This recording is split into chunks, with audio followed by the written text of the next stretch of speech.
Old Boy is it a guy trapped in a room? Yeah, basically. It has a twist. It's very Korean, isn't it? It can be painfully rare to end up in a satisfying conversation. A lot of the time, we talk and we listen, but sincere, deep connection eludes us. Oil, you notice in the pan, it reacts differently, and some are more healthy or less. I like rapeseed oil. It's actually really, I like that. I mean, it's very cheap. We shouldn't blame ourselves for the difficulties we face in conversations.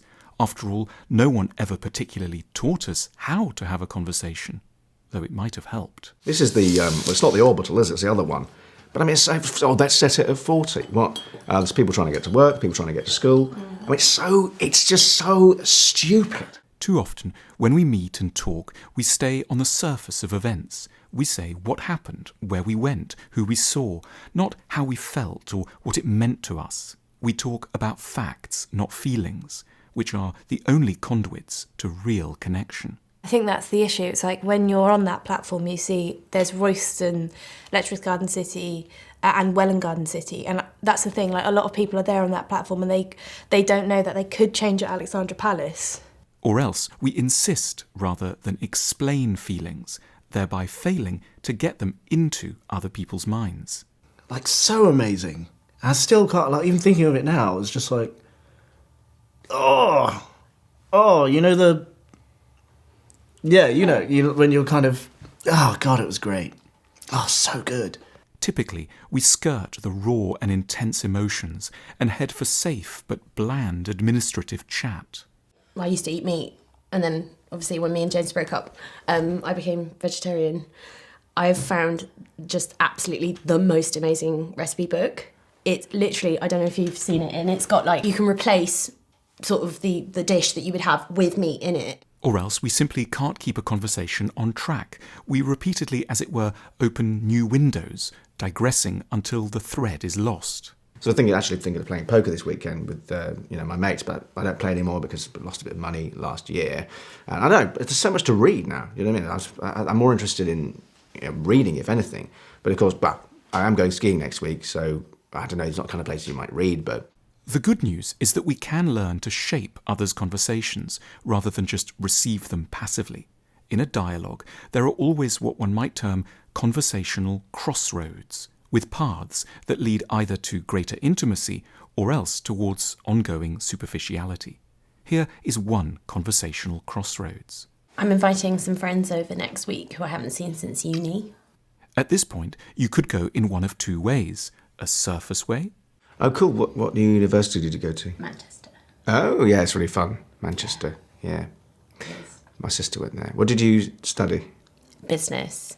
What did you do in the second half? Or? Well, I ended up in events management, but yeah. I did French. Or you could steer things down a more emotional path. I'm inviting some friends over next week who I haven't seen since uni. Oh my God. It's like, 10, 12 years? Yeah, that's when I got my degree, yeah. So, I mean, you've all completely changed. I mean, you've changed. Yeah, I guess I have, yeah. I suppose so. I haven't really thought about it that much. What would you think or say, I mean, if you could see you then now? Good listeners are like good editors, trimming away what's superfluous, trying gently to get the speaker to focus on what's really at stake. After my mum died, as you can probably guess, there was quite a bit of stress.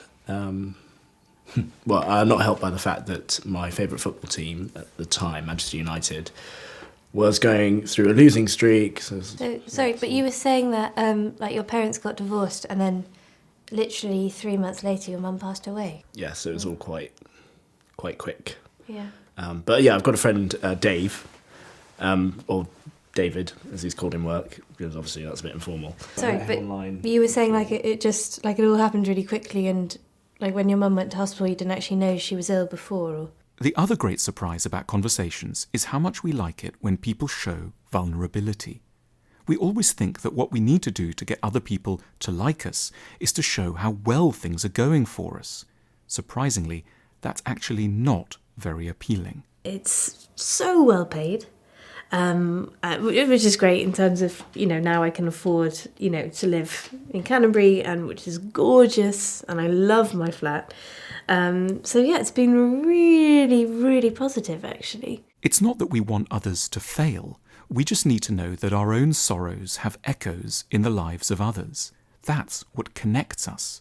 Strength may be impressive, but it's vulnerability that builds friendships. Yes, I guess I've missed her every day since then.